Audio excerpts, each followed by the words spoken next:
What's up, guys? Ice Dog here. So there's been a update for Diablo 2 Resurrected, and a few quality of life changes and so forth. One of which I've been bitching about for a while. And when I saw it come to fruition, dog, I ain't gonna lie. It was a bittersweet moment, okay? It really was. Because it's a controversial concept. You know, it takes just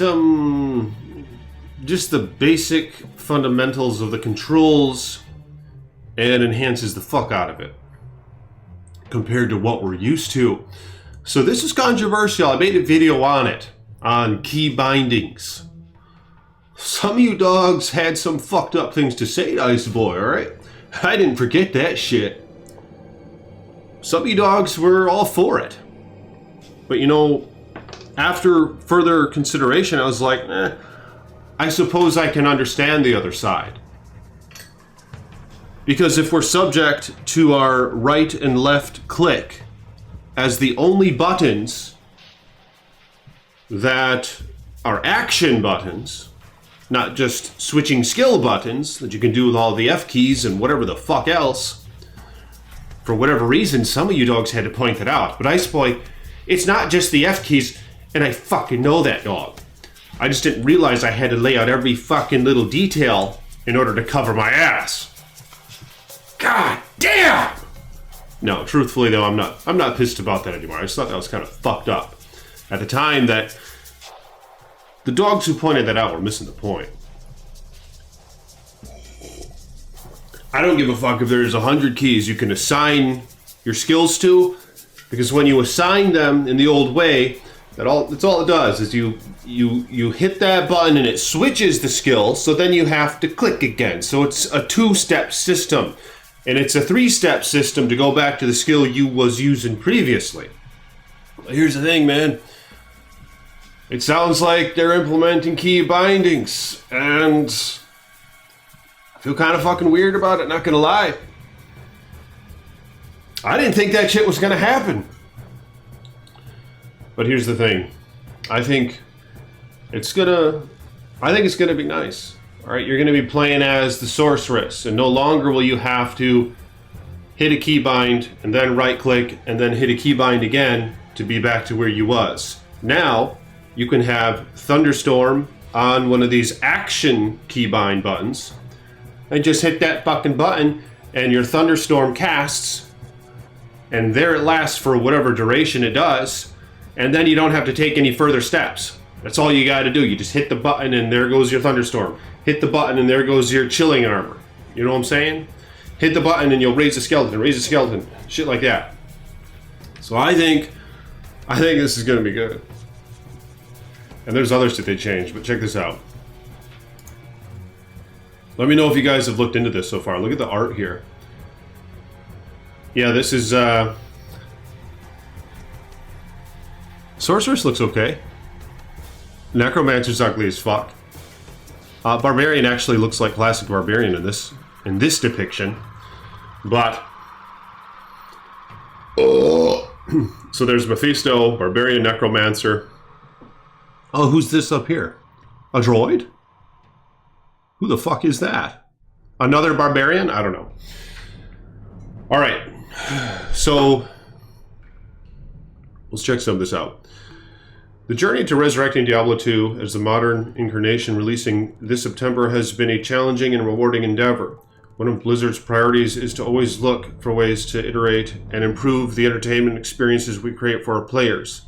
That can't be better demonstrated than by our efforts on Diablo Resurrected. Visually, the remastered aesthetic brings the classic game into stunning high resolution to take advantage of the latest hardware. So I think that'll be nice. But we also wanted to identify ways to provide a smoother and more accessible gameplay experience to as many people as possible. To illustrate the D2R's team philosophy about making the Burning Hells a more welcoming destination for everyone. To fuck? We invited design and UX accessibility some guy to share his thoughts. or some creature, whatever the fuck. Okay, so the philosophy goes on about some philosophical bullshit. So here's the quality of life improvements. Okay, auto gold pickup. We had early wins with accessibility improvements like auto gold pickup. That one kind of seems to make sense, right? Because why the fuck would you want to click on gold as well? Especially when you're starting out, you're getting like piles of 5, 6, 7 gold. And gold's barely worth shit anyway in Diablo 2, so it's always, you know, is it really worth picking it up at all? Because there's really not a gold sink in Diablo 2.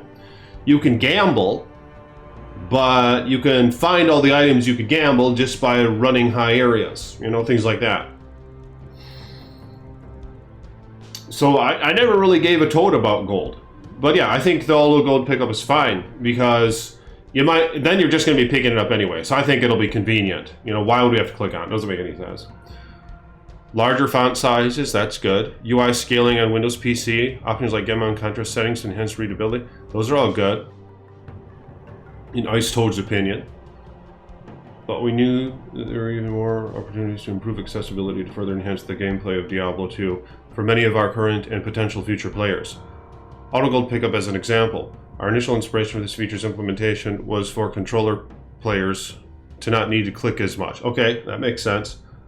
Pleasantly surprised to see mouse and keyboard players with limited mobility on their hands really enjoy this feature during the technical alpha. Yeah, it seems like anyone could enjoy that feature, because it starts wearing the fuck out of your finger. I remember when I was a little duck-billed platypus, my dad, and I mentioned this in a previous video, how I'd play all fucking night sometimes, and I'd hear him coming down the stairs, right, to get ready for work in the morning, like 5 a.m., and sometimes I'd still be on my ass playing Diablo, so I'd run and hide, because if he catches me playing that shit, I'm gonna get grounded, he's gonna unplug the internet, he's gonna get rid of the fucking computer, because I got caught once or twice playing late as fuck when, I should be sleeping. Because in some cases I had school the next day. But he would one time say, "You're gonna break the damn clicker!" Like I was gonna bust the fucking clicker on the mouse. And you know, there's probably some truth to that. Let me know in the comments, have you guys ever broke the clicker on your mouse from playing Diablo? But it wears the fuck out of your finger is the thing. So less clicking on gold and shit, I think that's fine. I think it's a good thing. Okay. So this is all about the gold pickup and shit. So we added an option to enable miss text. What the fuck? Oh, yeah. See, look at right here. So this is, see the little miss icon? Because probably for newcomers, you know, you're swinging constantly. I mean, imagine the paladin with zeal and stuff. Like, swat, swat, swat, swat. You're swinging so many times, but you'll occasionally see the enemy react only a few times to the hits, because you're not hitting them. And that's part of what makes Diablo 2 good, I think, is how there's attack rating, and you either miss or hit. Unlike some newer games, like Diablo 3, I don't think attack rating is even a thing. Even though you have a small percentage, I think, of missing, but that percentage is always the same, I think, and it's fucked up. There's a lot of games like that. That's part of what made Diablo 2 more complex. One of many reasons, but the fact that there's attack rating. It's what separates the veterans from the newbies, because you know you're smart and shit. You know, when you're a veteran, you make sure that you have enough attack rating and a high armor rating as well to be able to resist attacks. And you know that it's important to keep leveling and even pushing to high levels. You know there's benefit because you start having a greater chance of hitting enemies of your level or lower. So attack rating is great because it incentivizes more strategy and more thought in your build process. You know, now not only do you want all these matching items or whatnot or special uniques, but you also factor in, maybe I should get some attack rating charms. It's going to suck because I'm going to miss out on skill charms, but I need some attack rating charms. Or maybe I should put Metal Grid Amulet on my character because he's going to be able to hit a fuck of a lot more. And in a duel, 422 attack rating base, scaled with all my multipliers, is going to be toad as fuck. And I'm going to swat the shit out of whoever I'm playing against. And it might be some new kid who's playing Diablo. And he's not going to know this stuff, you know. So attack rating is a big deal, I think. So this basically just lets you know when you're missing an enemy. Even though you kind of know anyway, but sometimes I think folks, you know, it's tough because is it latency? Is it rubber banding going on here? So now there's going to be more clarity in that. You know, at least you know if you technically actually did miss the enemy, as opposed to rubber banding and latency and shit like that. So let me know in the comments what you dogs think about that. And I think you can shut this shit off as well. Alright? Yeah, see? Because it says, it's a small thing, purists don't need it, but what it does is provide a level of feedback to the players who don't know how the inner systems are working and reinforces the RPG elements of our game. See, that's told. I believe you can actually disable it as well if you don't want it, so you're not going to see those little misses all over the screen. Another key piece of accessibility is key bindings. Allowing players to set their situation fully is critical. Our control scheme for controllers allows for heavy amounts of modification, and we support a long list of bindable actions for the mouse and keyboard. We provide 12 bindable keys and allow all action skills to be assigned in any way the player desires. And that's actually what I said in my video. I said, this is a couple months ago, when I bitched about how I think we need key bindings. And I said, I think 12 at minimum would be great. Or 12 would be a good number. And, I mean, shit, there are 12 F keys. So maybe the F keys are now going to be used as key bindings. Or are we still going to have keys where we can just switch skills with, maybe? I don't know. I guess we'll find out. But 12 is a good start. And it might be enough for many situations. I don't know. But I think, yeah, there should maybe still be a skill switching option like classic. Maybe we could even switch from having the F keys either be bound to action or just switch to skills. You know what I'm saying? So I think this is good. And let me know what you guys think about that. I know some folks would say, well, it adds to the challenge when you're like dueling. You got to be very proficient at switching skills and having them bound. And that's part of what separates the toads from the men. But I think the juice is worth the squeeze in this shit. I think overall it's going to be nice because you're going to use skills that you don't normally use. You know, you're going to start casting shit that you don't normally cast just because you don't want to have to do 3 steps in order to cast that shit and then turn back to your other skill. You know what I'm saying? You don't want it to be a 2 or 3 step system. So I think this is going to incentivize us to use skills that we normally don't use. And why the fuck wouldn't I want that? And there's going to be more variety going on now in Diablo 2. Like, I'm going to be using shit I normally don't use. It's going to be great. Diablo 2 is primarily a game about picking up and holding items and persistently clicking. We know that prolonged holds and repetitive actions can be a significant barrier for some players, so we've added quality of life features to help mitigate the fatigue caused by many of these actions. For example, now players can toggle actions, such as viewing items on the ground, to be on click versus on hold. Okay, so that'll be nice. So you could just hit Alt and let it go, and it's going to highlight all this shit on the ground. And then you can run around, you can kill shit, and then you can hit Alt again, and it's just not going to highlight that shit. God damn! Fucking. Alright. Audio accessibility. This is really interesting. This will be nice. And I think the audio has been remastered, is that right? Are they re-recording shit or whatnot? I think they are. Because Ice Boy likes some high quality audio, and I hope they don't fuck it up. Because, you know, this isn't perfect. You know, they fucked up a couple things, and I don't want to bitch about it right now. But they fucked up a couple things. And there's still time, alright? There's still time where they can change the character models and make them more like how they used to look, right? There's still a little bit of time, I think, so maybe they'll do that. But other than that, the audio's, I like having Toad audio.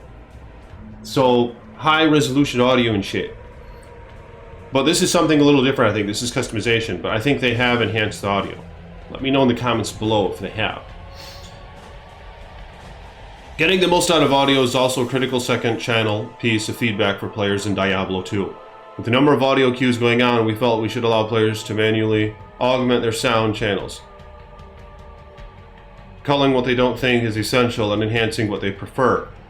In the options menu, players can adjust the volume levels of a multitude of audio channels. These sliders allow you to adjust the audio levels of voices, UI cues, footsteps, monster hit impacts, weapon noises, ambient objects, combat gore, and so much more. Yeah, this is gonna be great. I mean, we can, a lot of customization. I think that's gonna be fucking toad. With the options we provide, we'll help the players attune their audio to their playstyle, including situational accessibility needs. Perhaps if you're streaming or your baby is asleep in the other room, you can now enable or disable audio to ensure you're getting the proper feedback at the level you want. We have more optional accessibility features beyond what I've highlighted above in the works for players to enhance their experience at their discretion. We'll continue to remain focused on how to take a true classic and modernize its accessibility for all players. Our team is the most fun with everyone when everyone is having fun. We'll do our best to enable as many players as possible to play Diablo 2 Resurrected. And I thought there was a picture of that. There's a picture of it. Fuck. The fuck is the... Okay, is that it? Is that the picture? No, that's something else. There's a picture of it. Fuck. Alright, whatever. So here's an example of just the gameplay that you can screw around with, see? Item label display, auto gold pickup, auto party invite, kind of like Project Diablo 2. Oh! Default key binding, so you can have legacy or the new one. So I think it is what I was mentioning, but it doesn't look like it's assignable per key. It's just either legacy or resurrected. To where they're even just bound to skills that are switchable skills or just action bindings, it seems, is what you can choose. Show life orb text, show mana orb text, show ammo count on skills, show clock. Okay. Now, I thought there was an audio thing. There was a thing with the audio, a picture of the audio. What the toad is it? I guess it's not on this page, but... Anyway, there was, and it showed just all those things mentioned, a list of them, and you could adjust the volume for them. For, like, sound effects, and inventory, and item sounds, and music, of course, and all sorts of things. Probably character sounds and all that. But, yeah. Let me know what you guys think about this. I think this shit is all good in this article right here. There are all these things that they've added, I think, are told. So I think this is going to be fun as fuck, and I'm really looking forward to it. Whenever this game releases, I think it's in September. Is that right? Is it 23 of September? I don't remember exactly, but I think it's something like that. And then there might be a beta beforehand. Hopefully, Iceboy will get in the beta and make some videos on that or whatever. But of course, Project Diablo 2 is season 3 is about to begin on Friday, the 23rd. I think, yeah. So I'll be playing that as well. But if you guys will hit me up in the comments below, what are your thoughts on these matters? Become a patron if you want. Links in the description below if you want to support the Iceboy. Thank you to my patrons for supporting me as you have. May your finances be blessed, and may you have many wives.